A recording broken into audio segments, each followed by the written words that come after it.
I'm excited to introduce our speaker this morning. As many of you know, his name is Tony, and you can come up if you'd like to. I have a couple other nice, hopefully nice things to say about you, but hey. It is an honor and a privilege, I would say, to be able to see somebody that you've spent a lot of time with, a lot of friendship opportunities with, a lot of dinners and whatever you call it. I mean, all the stuff that people do together, me and Tony have done. And then to pass over like something that I love and something that I do as far as teaching the word and preaching on a Sunday, to say, hey, why don't you give it a try? Like that means the world to me. And it's one of the things that we value here at our church is what you call like replacing yourself or like bringing the next person along. So whether it's in kids ministry or in the cafe or on worship team, as Jared was saying a little bit earlier, like we want you to get involved. We want to see your God use your talents and gifts and abilities. And it's not always going to go well the first time. And it's going to be a difficult thing, and you're going to figure it out. You're going to try something, and it isn't going to work, and you're going to try something else, and it might get a little better. But like our goal is to be there with you, to walk with you through all of that as you learn and develop and grow. And we want to train you and help you and connect you with the right people and all of those things. And so Tony has, over the last like 4.5 years, he's been with us since we've planted this church, which has been so encouraging and so amazing. He's done like everything in the church. I mean, serving every month and more than that in our kids ministry, in our elementary ministry, leading a small group, leading our men's ministry, which meets on the fourth Sunday of the month, and all sorts of stuff. And so it's just been awesome to see God work in your life, develop you, and I'm excited for you to stand up here this morning and give us what we got. So come on up, Tony. Let's welcome Tony. And let me just say one last thing. Anytime anybody's preaching up here, I know like it's helpful to the preacher when you're paying attention and when you're encouraging and nodding and like, oh yeah, that's good. Because if you look confused, we think that we're doing a bad job. So if you can be engaged this morning extra, then we'll be good to go. So thanks. Do you need a pulpit or anything? Yeah. I'll take this. You don't need that. I don't need a clipper or a clicker? So. I don't think so. Okay. All right. Sounds good. Well, thank you. There you go. All right, I'll go over here. Good morning, everyone. As Kevin was saying, my name is Tony, and no, I am not a pastor at all. I work at Messick's, but I've been part of the church here from almost, the very beginning. So, been through a lot of changes, a lot of great changes, seeing God work in a lot of people's lives, and it's an honor to be up here. I'm not exactly sure why I marked off like that I was maybe interested in being part of the teaching team, but I just felt like a God thing. You'll learn a little bit about my story. I do have a little bit of a history of teaching in churches and some kind of biblical studies in college and whatnot, but it's been 16, 17 years, so it's been a long time. I'm not sure why at this moment.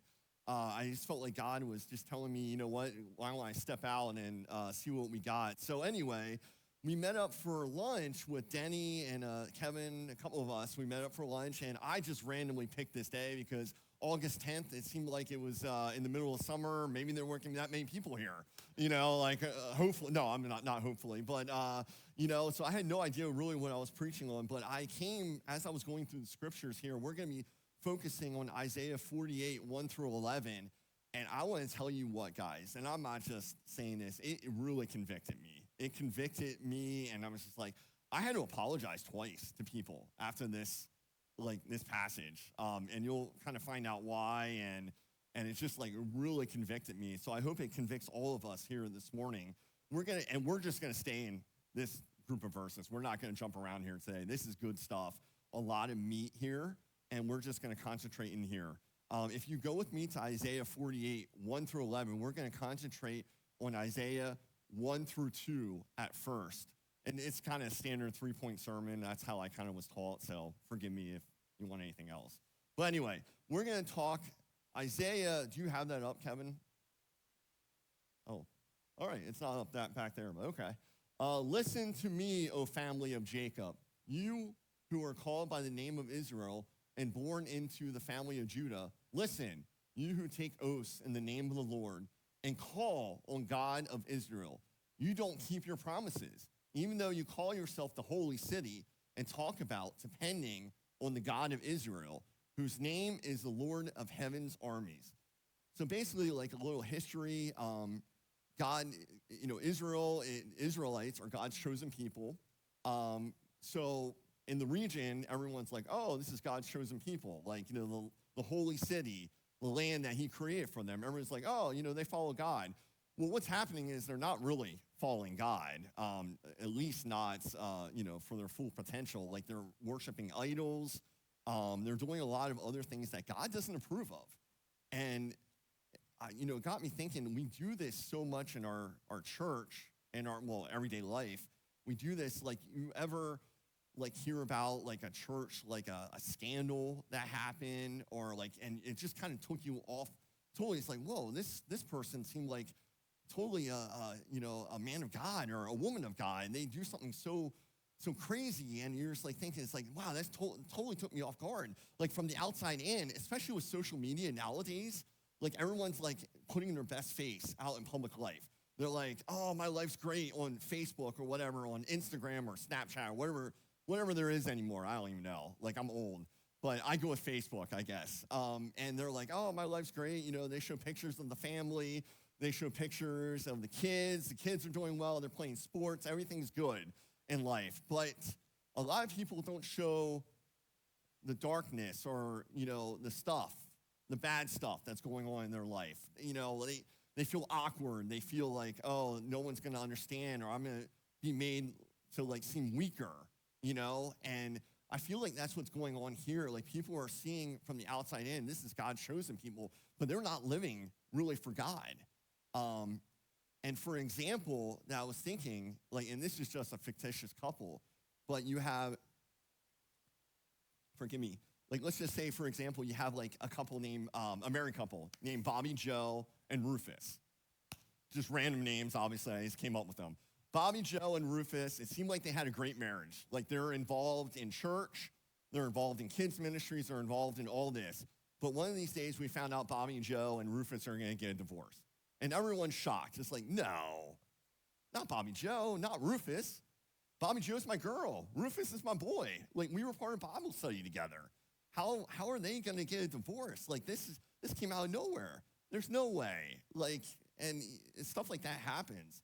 And, instead of, bringing up the darkness in our life, and bringing it, maybe to ask for help or ask God for help, we keep it stored inside. And yet people are shocked when, bad things happen or, unfortunate things happen. So we need to feel God's grace to bring things to light, not in the darkness, so we can feel God's grace and ask for forgiveness, with each other, to God, in order to feel that grace that he has so freely bestowed upon us, which is an amazing blessing. And as I was sharing earlier, I do have some experience with preaching in some churches. I was going, a long time ago, I was going to actually, for biblical studies in grad school at Lancaster Bible College. So I had an opportunity to speak at a couple different churches, was given the great honor to do that. And everything, I was a fairly, I guess, friendly guy, and seemed like I had a decent amount of friends and all that, and joked around, and, seemed like life was good, I would say. But, there was definitely some secrets that were going on in my life. I struggled for a long time, actually, with some mental issues like, depression, anxieties. And I grew up in an age where, we didn't share that. We just don't really talk about that. And which is, no problem. I mean, that's understandable. But it got so bad, even when I was in Bible school and all that, I could barely function in life. And I was, basically drinking almost every day at the point. And not as oh, I'm going to go out partying and drink or whatever. I was drinking because I just didn't want to think about, I wanted to get out of my head. I wanted to think about something else. I wanted to numb myself. I wanted to numb the internal pain, the internal demons. Like, I had a lot of internal demons, I'm not going to lie.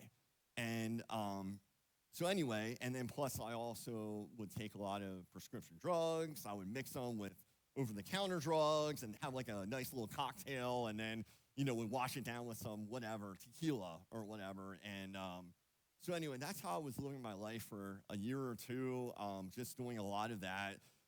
I got asked by a good friend of mine, he's still a good friend, mentor and all that, and he was like, hey, do you want to speak at my church? And I was like, yeah, absolutely.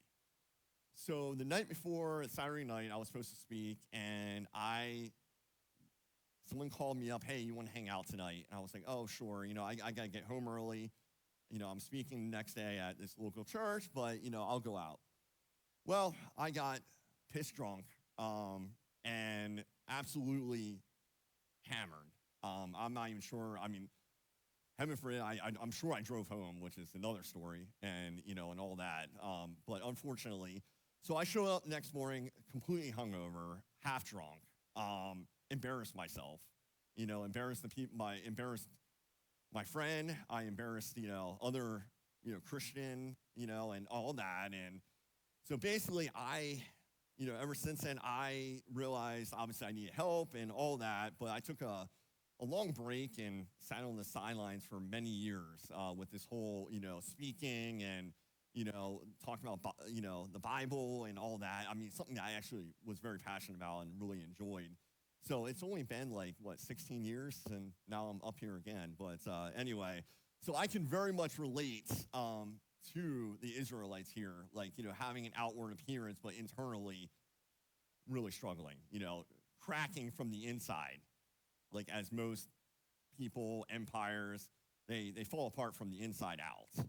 And that's what's going on here, and that's what went on in my life. So the next group of passages, we're going to go to another fun subject of stubbornness. And that is going to be in Isaiah 3 through 6. All right, it's up here now. Long ago, I told you what was going to happen. Then suddenly, I took action, and all of my predictions came true.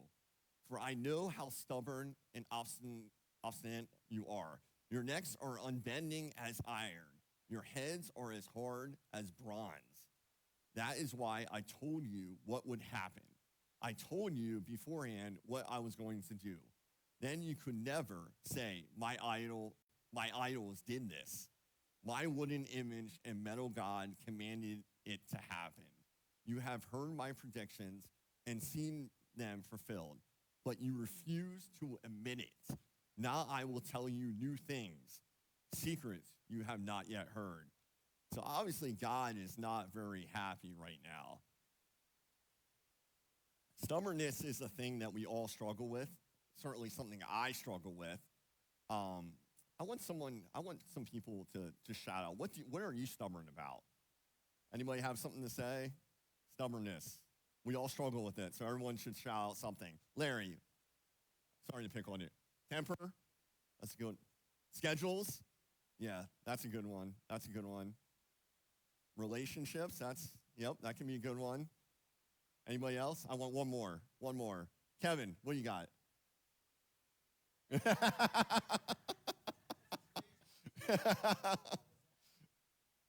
Yeah, cleaning the house, stubbornness. All right. Yes, that is good. So in this group of passage, Israel was told over and over again, God is saying this. This is what's going to happen if you keep on doing what you're doing. Over and over again. You can just tell the frustration that God has for his people. It's like you can just think like him just going, these people are so stupid. And we are. These are the same kinds of people that are here today. We're just stupid. We're bullheaded. We always come up with this is the hill I'm going to die on. I'm going to choose this hill to die on. It's okay, or I'm going to dig my boots in now. I don't know why we're so hard-headed, why we can't accept the truth, but it's just something that we really struggle with. Why do we all, I wrote down here, what do we do that we know what is an example that we do that we know God is against us, against for us to do it, but why do we do it? An example, well, obviously, I just gave you an example of my stubbornness. Like, I would not get help for many years. I mean, obviously, I knew I had an issue. Like, I had an issue. Like I was basically functioning on, drinking alcohol every day and all that, and would take medications that would help. But then I was like, oh, I'm healed. It's working. So now stop. You're young and stupid. Stop taking medications that would help, or go to therapy that would help, or whatnot. So we keep on. What's the definition? Like, the definition of insanity is doing the same thing over and over again and expecting a different result. I mean, it is true. So, like, the Israelites were doing the same thing over and over again and expecting God to not do anything. And basically what happened was God allowed the Babylonians to overtake them, overtake their region. And then, I mean, it has a more happy ending that we're going to see in the next verses. Like, and I think for our lives, if we follow God and actually not be stubborn, I know it's hard to believe that we actually follow God's plan for our life, because he does know better than us. I know it's kind of hard to believe, but I mean, we're nothing compared to God. I mean, God is the all-powerful, almighty. He loves us so much, but we're so afraid to accept that love that we're just like, oh, I'm just going to do my own thing. And that's what I kind of did with my life for a number of years. I wasn't obviously in Bible college anymore. We would go to church, but I, just hung out in the background and whatever. I didn't really know. I mean, it was a very lukewarm Christian faith that I would live for a number of years. Like, we wanted our kids to go to, church, and that was great, but I didn't really want to get involved and all that. And I kept on going to things that I thought was going to fulfill me. One of my stubbornness, one of the things that I think that's going to fulfill me is I'm obsessed with sports, unfortunately. Obviously, the Penn State hat, with sports. I follow my sports teams, and, which is not bad, but, like, instead of, like, following God more closely, I tend to sometimes just replace that with sports or whatnot.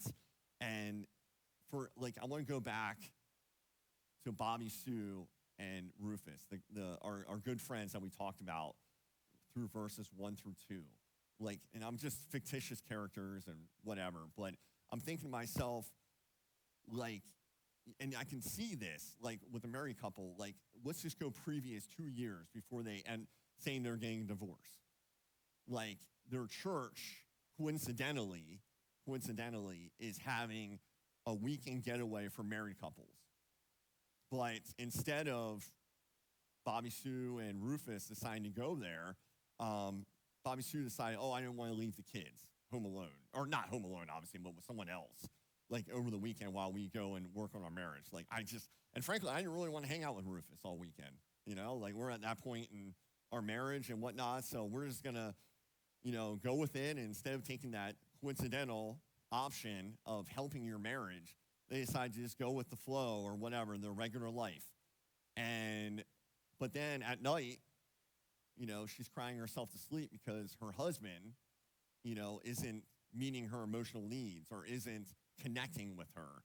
She's feeling lonely in her relationship, her marriage. She's feeling lonely.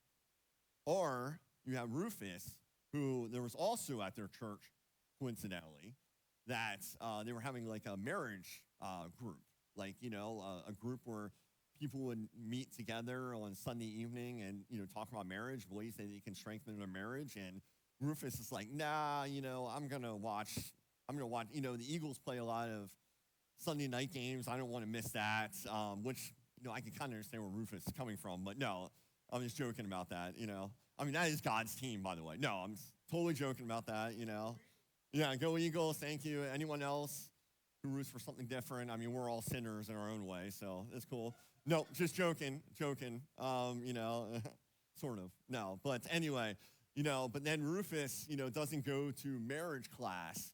So, but then he ends up throwing his hammer against the wall in frustration because Bobby Joe is nagging him to death, and their marriage is obviously broken, and he gets so frustrated. But, again, like definition of insanity, we do the same thing over and over again and expect a different result. And that's what God's chosen people were doing here, expecting a different result. And then God's like, okay, well, I'm going to let the Babylonians overtake you. And that's what he's saying right here. You can tell he's just banging his head against the wall. Like, you people are so stupid. Like, I don't even know what to say. But thankfully, friends, we serve an all-loving God. So now we are going to go to verses Isaiah 7 through 11. And we can find out that God is a God that will rescue you, even when we're not deserving to be rescued, just like the Israelites and just like us today. Here, let's read it. They are brand new, not things from the past. So you cannot say, we knew that all the time. Yes, I will tell you of things that are entirely new, things you never heard of before, for I know so well what traitors you are. You have been rebels from birth. Yet for my own sake and for the honor of my name, I will hold back my anger and not wipe you out. I have refined you, but not as silver is refined. Rather, I have refined you in the furnace of suffering. I will rescue you for my sake. Yes, for my own sake. I will not let my reputation be tarnished, and I will not share my glory with idols. So basically, the Babylonians, weren't treating God's people well when they overtook them. So God's promising his chosen people, the Israelites, that he is going to rescue them, even though they're not deserving. And obviously, friends, none of us are deserving. And God's ultimate rescuing is obviously for eternity. When we give our lives to him, we give our lives to Jesus. We accept Jesus in our hearts. God ultimately rescues us. But I also think God rescues us in everyday life as well. And he does this. Do you ever think, and this happened to me, and I'll share this story. So a couple years ago, I felt like it was a moment I'll never forget. I just felt like my heart was bitter, and I was living my own life, being stubborn, kind of like the Israelites, not following God's plan for my life, not feeling the grace that God has freely given me, and just doing my own thing. And friends, I wasn't happy. Are we ever happy when we're not following God? Are we truly ever happy when we're not following God? I just don't think, maybe in a moment we might be happy, but I don't think we're fulfilled. We're not fulfilled. That God's Spirit, the Holy Spirit, is the only thing that can fulfill us, obviously. There is nothing else that can fill that void. But I remember the night, and it was a quiet night. Nothing specific happened that night, and I met God truly that night. And I remember just thinking, the blinders came off. Let's be honest with ourselves. We all think, oh, this person has their issues, this person has their issues. But me, I'm not so bad.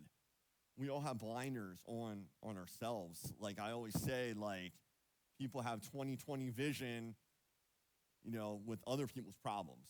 But their own problems, they're blind as a bat. They can never face that. Well, the blinders came off, friends, that night in my own life. And I remember thinking about, oh my goodness, the things I've done, the words I've said to people, the people I've hurt, the enemies I've made. And frankly, a lot of them were justified. I was totally in the wrong. And I remember the tears just flowing. And say this is a regular whatever, Tuesday night, Wednesday night. And it was the most powerful evening of my life. And I remember thinking, I got to give my life to God. This is not good enough. This is not. I have become bitter. I have become, not someone wants to be around. Like, in my relationships and everything. So that night, a couple years ago, I recommitted my life to Christ. And I didn't say anything. I didn't make a big announcement. I didn't, whatever.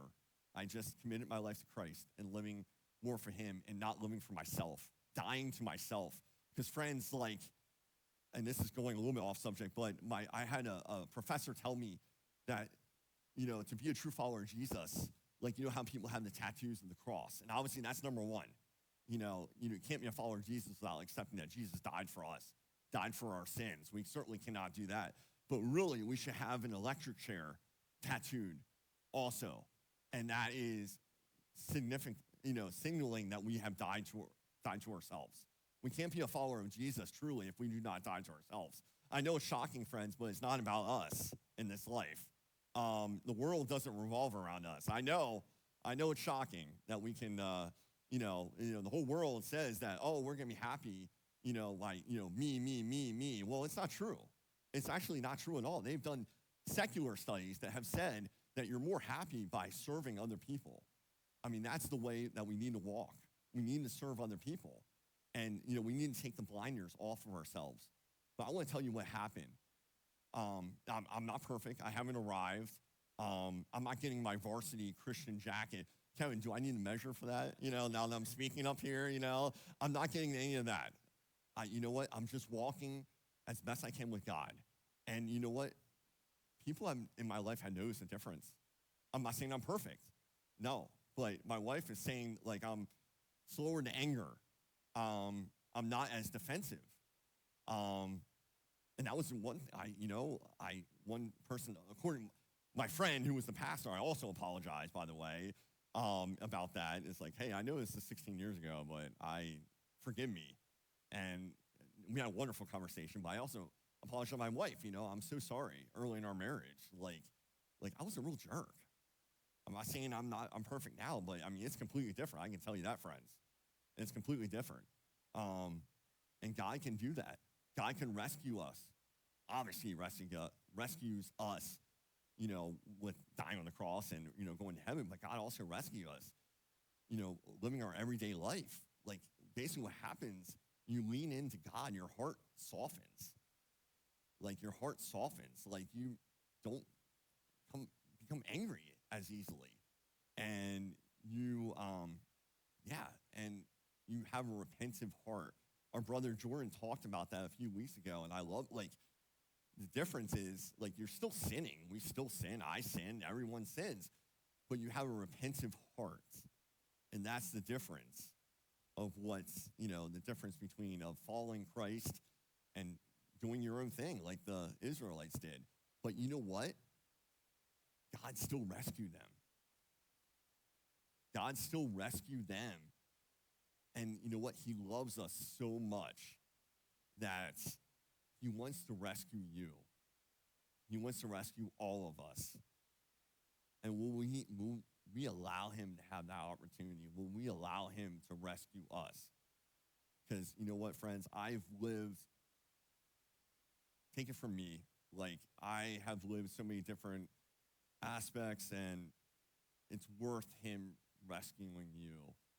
I mean, your life is not going to, your life's going to get better, but obviously bad things are going to happen in your life still. But he's going to give you the grace. He's going to give you the ability to get through the hard times, the storms of life. And ultimately, obviously, the biggest rescue is dying on the cross and being with him in heaven when we pass away. That is the ultimate rescuing.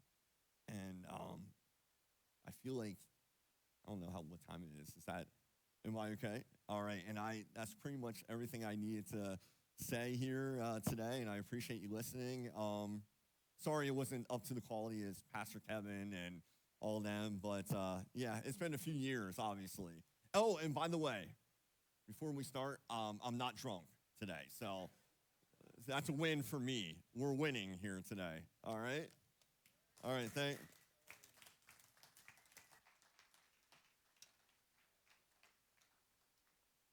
Would you pray with me? Lord Jesus, thank you so much for your amazing love for us. in the middle of our stubbornness, in the middle of the hypocrisy and things that we play in our own hearts, Lord, that you love us so much. And just like those Israelites, that you rescued them for your own sake, Lord. You're not going to turn away from your promises. You're going to accomplish, your will in our life. And Lord, I pray that you would renew afresh in us just this deep trust and belief that you are on our side, that you are rescuing us right now. It's not just something in heaven one day when we die, but Lord, today, this afternoon, in the difficult circumstances we face, in the trials and the questions and the doubts, Lord, you rescue us in the middle of that as well. And so, Lord, thank you for your great just faithfulness in our lives. When we are unfaithful, Lord, you are faithful, and we thank you for that. You are so good, and we love you. Thank you for Tony's message. Thank you for his testimony. Thank you for his just the work that you're doing in his life as he is sharing that with us and in all sorts of ways, and the grace and the power that you have given him this morning to share from your word. We thank you for that. Lord, thank you for what you're doing here in Jesus' name.